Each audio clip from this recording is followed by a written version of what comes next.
Antes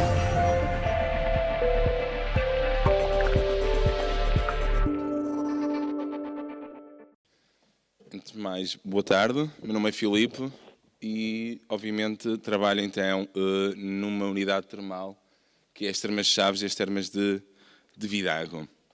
Antes de mais, agradeço o convite por estar aqui presente no Congresso e vou falar então um bocadinho sobre o papel da nutrição nas unidades termais. Nós, em Chaves, a gestão de equipamentos do município de Chaves, que é a empresa municipal que gera as unidades termais. Neste momento estamos a gerir então as Termas de Chaves e as Termas de Vidago.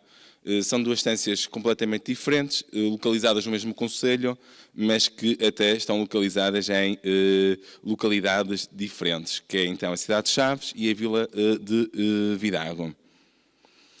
Aqui temos algumas fotos então das Chaves Termas e Spa, que é o balneário principal da gestão de equipamentos do município de Chaves, e o Balneário Pedagógico de Investigação e Desenvolvimento de Práticas Termais de Vidago, que foi inaugurado há praticamente 3 anos, que se encontra na antiga estação de comboio da vila de Vidago. Vou falar um bocadinho do que são as termas, as suas definições. Para quem não sabe muito bem o que é um balneário termal, vamos então ver aqui algumas designações de termalismo. Termas, então, são locais onde emergem uma ou mais águas minerais naturais adequadas então à prática de termalismo. O termalismo é o uso de água mineral termal e outros meios complementares para fins de prevenção, terapêutica, reabilitação e de bem-estar. E o tratamento termal é um conjunto de ações terapêuticas indicadas e práticas é um termalista, sempre sujeitos então à compatibilidade com as indicações terapêuticas que foram atribuídas ou reconhecidas à água mineral natural utilizada então para esse mesmo efeito. Está a ficar com pouca bateria. Então, o termalista é o utilizador dos meios e serviços que são estabelecidos então na unidade termal. A balneoterapia entende-se por balneoterapia não só o tratamento com banhos em geral, mas também todas as práticas que estão disponibilizadas então nas unidades de termalismo. E a hidrologia é a ciência que estuda então as águas superficiais e subterrâneas, a sua formação, a circulação e distribuição de tempo e de espaço, bem como as suas propriedades biológicas, químicas e físicas e as suas interações com o meio ambiente, incluindo com a ilação com os seres vivos. As técnicas termais é um modo de utilização de um conjunto de meios que fazem uso à água mineral natural, coadjuvadas ou não por técnicas complementares para fins de prevenção, terapêutica, reabilitação e bem-estar e podem então ser divididas em dois grupos. As técnicas de administração interna, estamos a falar então que são utilizadas especificamente para efeitos dependentes da composição físico-químicas das águas minerais naturais e poderão incluir então a sua ingestão de água por hidroponia, a injeção de água mineral natural e a administração água por via coloretal. Ter atenção, nós em Chaves temos aqui as 3 componentes. Há unidades termais em que não é permitida as 3 componentes, desde a toma de água, como por exemplo também a administração de água por via coloretal. Depois as técnicas administrativas externas. O que é? Para além das propriedades físico-químicas específicas da água mineral natural, também se aproveitam fatores hidromecânicos e hidrotérmicos comuns para toda a nossa hidroterapia. Poderão-se incluir então os banhos, os duches, os vapores, as aplicações de contraste, os duches de massagem, as técnicas respiratórias e entre outras. E por último, o que é então os serviços de bem-estar termal? São serviços de melhoria da qualidade de vida dos utentes, podendo comportar então para fins preventivos da doença ou ligados à estética, beleza e relaxamento. E paralelamente, que são suscetíveis de comportar a aplicação de técnicas termais que possibilitam então a utilização de água mineral natural, podendo ser prestadas no estabelecimento termal ou em área funcional fisicamente distinta, então, a esta unidade. No caso de Chaves, é tudo, então, na mesma unidade. Então, o que são as termas de Chaves? Na cidade de Chaves, junto à margem do Rio Tâmega, para quem não conhece Chaves, e para aquelas pessoas que, então, receberam o voucher, reforço mesmo que devem aproveitar, não deixar, então, esse voucher em sua casa, aproveitem, vão conhecer a cidade de Chaves e aproveitar, então, os tratamentos que essa mesma unidade pode disponibilizar.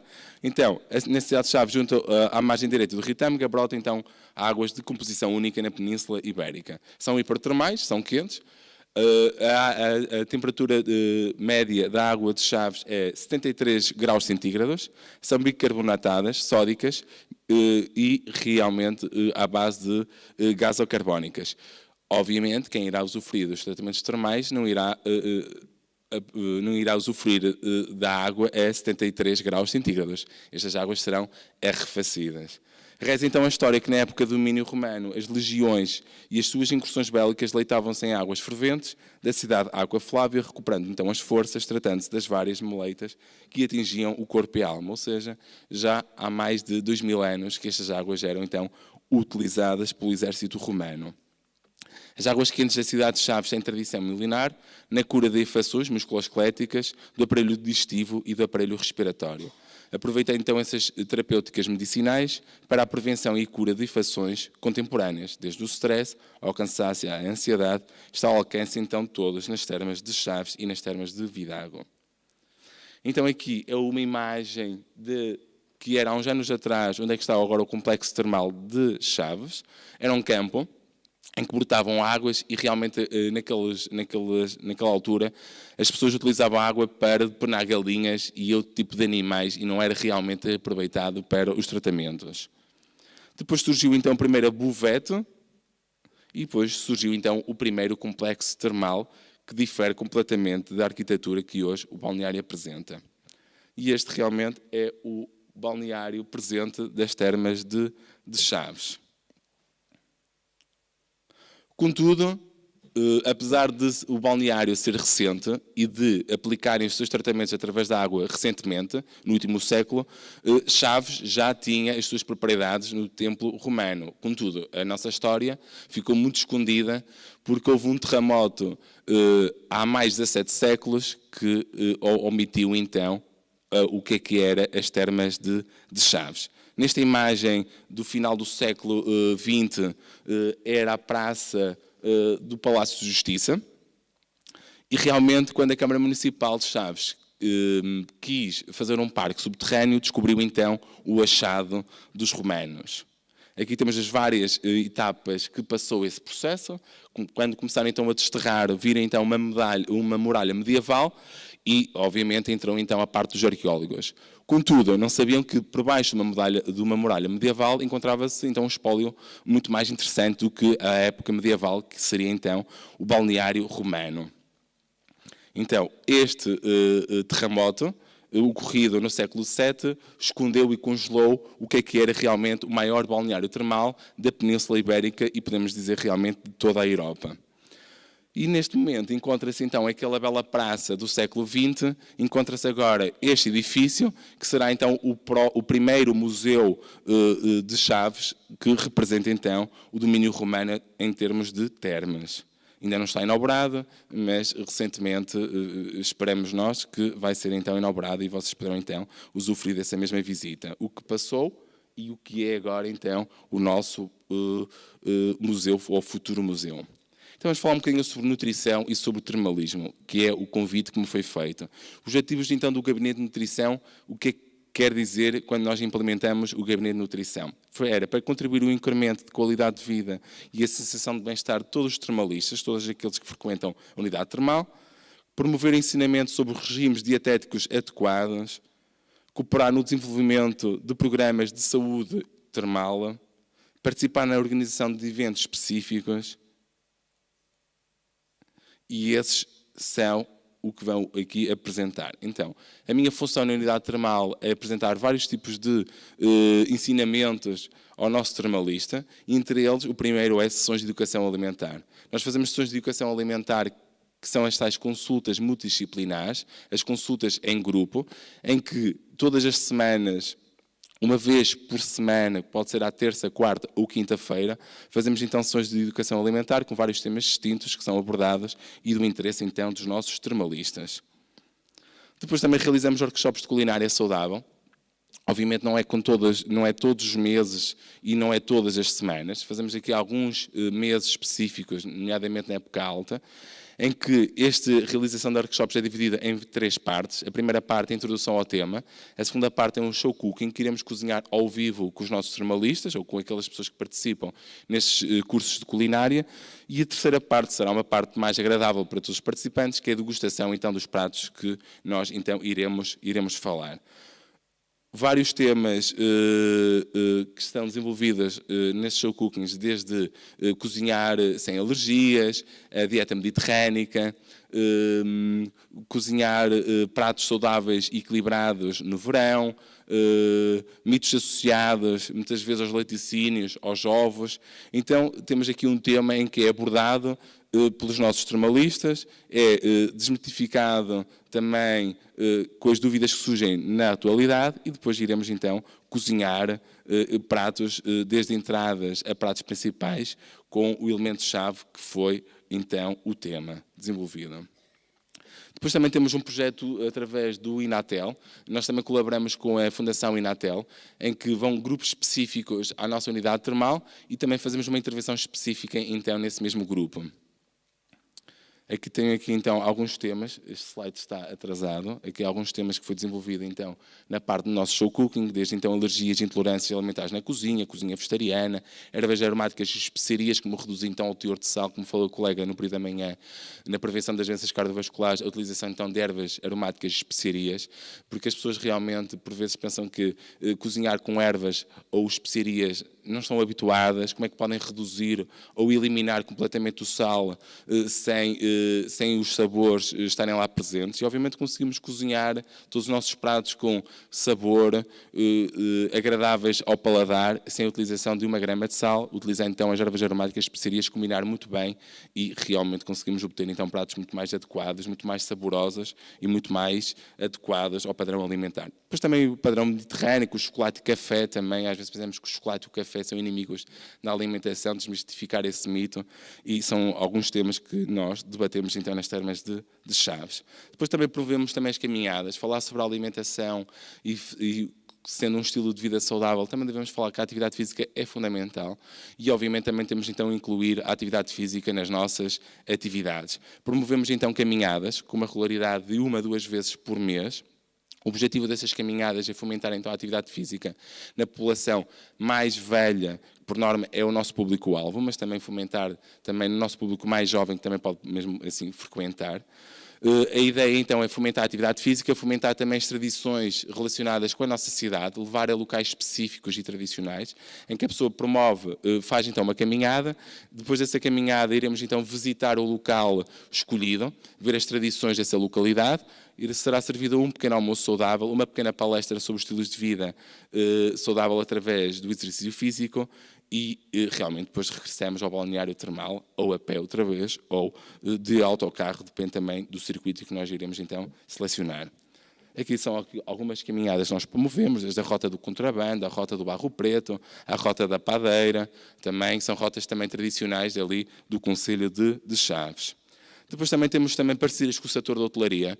Nós sabemos que Chaves é o município de Trás-os-Montes com maiores camas hoteleiras e, obviamente, deve-se ao termalista. Nós temos muitos turistas na cidade de Chaves, mas, obviamente, 80% quem absorve esses turistas é as termas de Chaves. E são pessoas com algumas complicações, não é?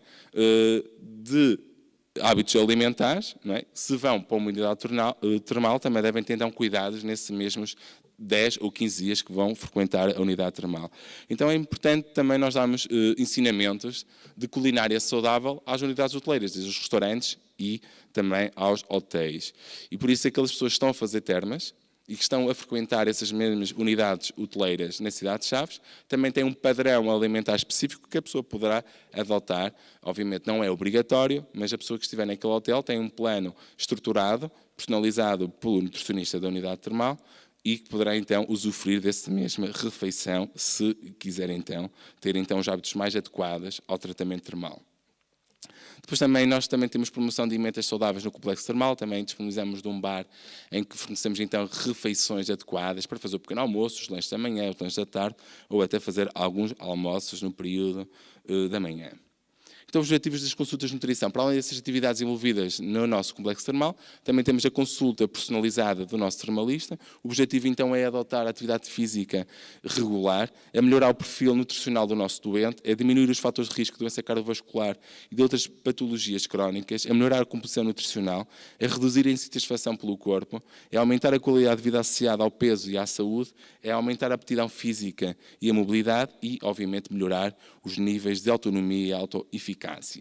E com as consultas de nutrição, eu consegui, então, obter a caracterização do nosso termalista, ou seja, da pessoa que frequenta as termas-chaves.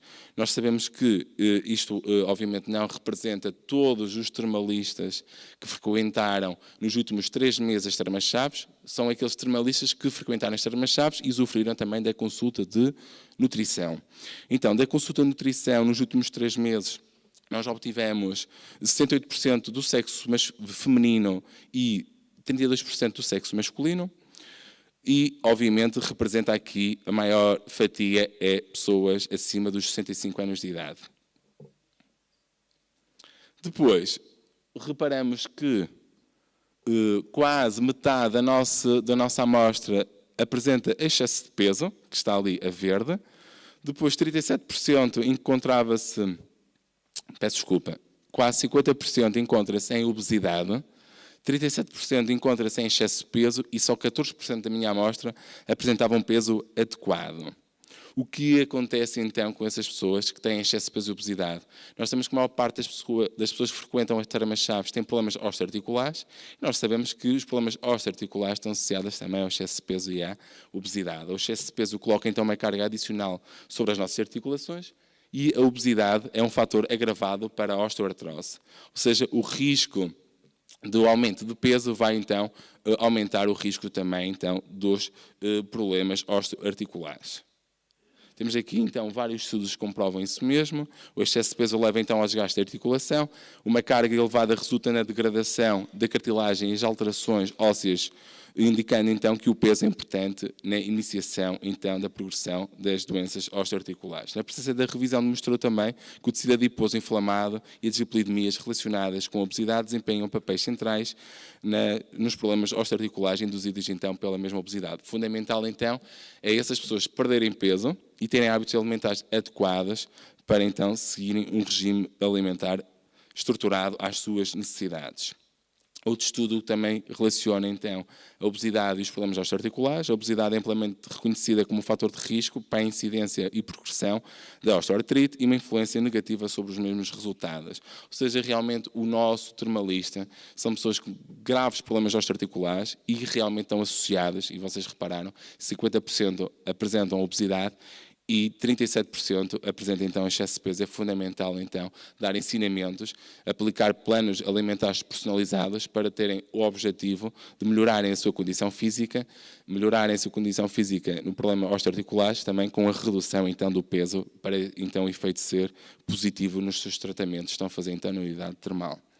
Depois, prevalência e complicações associadas também à obesidade, desde o cancro, doenças cardiovasculares, assim, metabólicas, lipidemias, hipertensão e diabetes também estavam associadas, então, a esses mesmos doentes.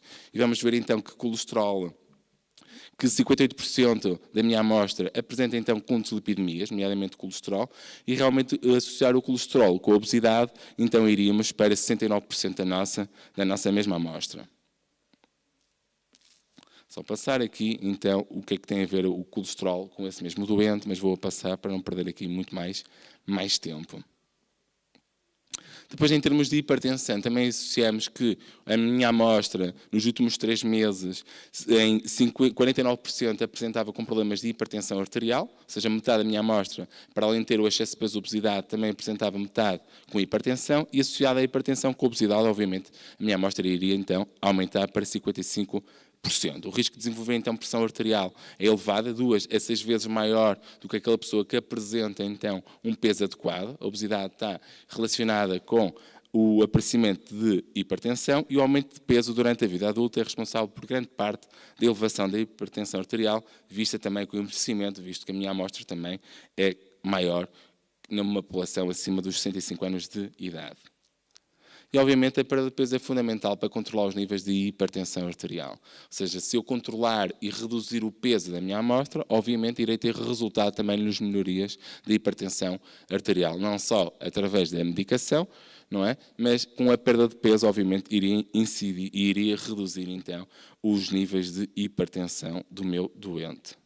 Depois a diabetes também, 31% da minha amostra apresentava diabetes e, obviamente, a diabetes associadas ao colesterol iria, então, para 80% a incidência. A perda de peso também, gordura intraabdominal, a gordura visceral, e a redução da ingestão calórica no plano nutricional que eu iria instituir, então, ao meu doente, poderá melhorar a resistência à insulina e à glicémia. A atividade física melhora também a sensibilidade à insulina, podendo diminuir consideradamente a glicose plasmática e melhorar o estado cardiovascular. Por isso a importância também de incluirmos o plano alimentar no doente para reduzir a incidência e melhorar os níveis glicémicos do meu doente. Sabemos que ensinar os alimentos ricos com hidratos de carbono, nas tais ensinamento tanto na consulta personalizada como na consulta multidisciplinar que fazemos nas palestras. Explicar as porções também dos alimentos que deve então consumir. Ter atenção que, por vezes, o sucesso de um plano alimentar requer o ensinamento da própria porção. Nós, às vezes, quando incluímos num plano alimentar um pão ao lanche da tarde, às vezes o sucesso poderá estar no tamanho do próprio pão. Imaginem que eu incluí no meu plano alimentar, na Dona Joana, por exemplo, que ao meio da manhã deve comer então um pão de mistura. O problema é que há várias padarias, que o pão de mistura poderá ter 40 gramas, que é o pão que eu poderei incluir nessa mesma dieta, mas a Dona Joana era o mesmo pão que estaria a consumir uma quantidade de 120 gramas. Obviamente o valor calórico de 40 gramas para 120 gramas, estamos aqui a triplicar o valor calórico e o sucesso do plano alimentar, ao fim de um mês, ao fim de um dia, ao fim de uma semana, ao fim de um mês, obviamente iríamos consumir muito mais calorias e o sucesso também ia estar então comprometido. Por isso ter atenção, quando nós instituímos um plano alimentar e dizemos que tipo de alimentos deve consumir, é importante também especificar a porção ou a quantidade de alimento que irá então consumir para o sucesso então ser eficiente. Depois limitar a ingestão de gordura, nomeadamente as gorduras saturadas ricas em colesterol, limitar o consumo de álcool, ter atenção também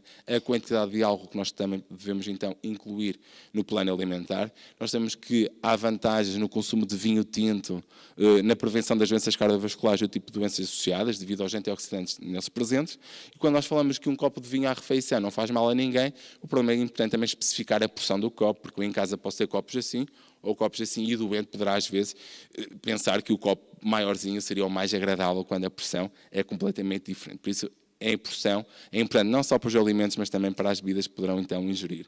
Encorajar também a prática de atividade física é importantíssimo para controlar os níveis de glicémia. Depois, na massa corporal, a perda de peso diminui então a massa gorda, também a massa magra muscular. E então devemos ter aqui algum cuidado. É possível então a perda rápida de peso nos idosos obesos, que é a nossa amostra, possa agravar também a perda de massa muscular e aumentar então a sarcopenia e dificultar então os processos de tratamento que nós podemos então incluir no nosso balneário termal. O que é fundamental então é instituir um plano alimentar equilibrado com o objetivo de perder massa gorda, mas para ajudar a manter ou recuperar ou melhorar a massa muscular, evitando então a sarcopenia, doença associada também com o avançar da idade e realmente vai complicar os problemas osteoarticulares que estão associados então ao nosso termalista. A atividade física também vai ter aqui um papel fundamental na manutenção e reparação da nossa massa muscular. Este exercício tem que ser regular, obviamente. Temos que pensar que o exercício físico funciona como uma alimentação adequada, como funcionasse como um medicamento, todos os dias irá ter então o seu sucesso, associado então à perda moderada de peso e pode atenuar também a perda de massa óssea e manter manter então a massa muscular. Em vários estudos mostraram que os idosos obesos com artrite nos joelhos ou doenças nas articulações ajudar a perda de peso combinada com o exercício físico, melhora a função física e melhora a percepção então, de qualidade de vida. Temos também aqui que a nossa amostra demonstra que realmente quase mais de metade da nossa população não faz atividade física, não é?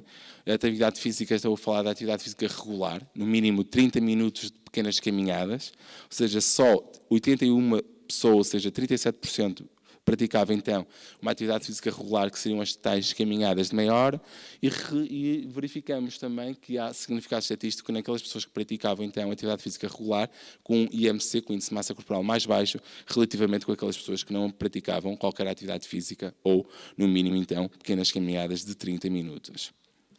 Depois, relativamente com aquelas pessoas que praticavam uma atividade física, que poderíamos considerar um desporto ou não, uma vez por semana ou 2 vezes por semana, realmente já não havia significado estatístico e realmente o IMC, para esse tipo de pessoas também, era considerado alto, e estamos a falar de pessoas com excesso de peso e de obesidade. Por isso a importância da atividade física regular, nomeadamente os 30 minutos ou 1 hora de atividade física.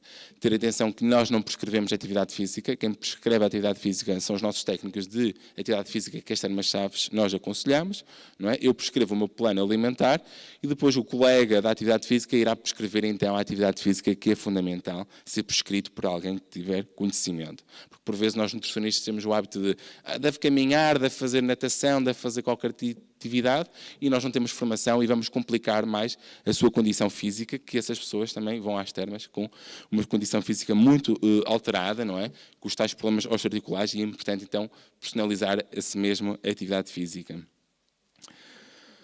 Então verificamos que realmente há aqui correlações, que com o aumento da idade tem um índice de massa corporal elevado e realmente está relacionado também com as poucas refeições que essa mesma pessoas faziam. Nós verificamos que aquelas pessoas que faziam mais refeições ao longo do dia, não é, tinham um IMC mais próximo da realidade, um IMC mais correto, entre os 18 e os 24, e, obviamente, a idade também era muito mais baixa. Ou seja, as idades mais velhas andavam a fazer, as pessoas com idade mais velhas tinham um IMC mais alto e faziam menos refeições ao longo do dia. Pessoas com idade mais baixa faziam mais refeições ao longo do dia e apresentavam um IMC muito mais adequado. Por isso, a importância também de incluirmos nos planos alimentares, fazer várias refeições ao longo do dia em pequenas quantidades, o que poderá ajudar à perda de peso e melhorar, então, a condição corporal do nosso paciente. Para então concluirmos, sabemos que a importância da alimentação equilibrada neste tipo de pacientes que frequentam as termas-chaves e a importância também da atividade física regular. Nós sabemos que o nosso público-alvo é um público mais velho, mas também que é importante que esse mesmo público também pratique atividade física personalizada à sua condição, mas que faça uma atividade física regular, não só ter cuidados com a alimentação, também ter muito cuidados com a sua atividade física. E o nutricionista, nas termas-chaves, tem então a oportunidade de promover hábitos saudáveis numa população específica e melhorar a sua qualidade de vida, que é o objetivo então das termas e das estâncias termais.